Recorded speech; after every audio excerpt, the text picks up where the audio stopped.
mga tropa, may tuturo pa sa inyo pagkabit ng brand yung motor ng electric fan. Ito nga, may 5 bars yan mga tropa, yung dalang dilaw na yan, dito yan sa capacitor. Kahit magkabaliktad yung dilaw na yan, sa capacitor, walang problema.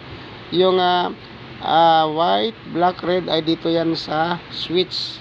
Sa switch po yan lalagay, hinangin nyo na lang yan. At yung nag-iisang green mga tropa, papunta yan sa line 1 ng wire na saksakan ng ventilador. Yun lang po. Ilalagay mo lang sa switch yan, hinangin mo lang, may linya na yan. Yun lang 5 wire. Itong dilaw sa capacitor, kahit magkapalit yan, walang problema.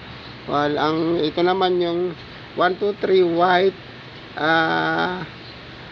black and red dito sa switch.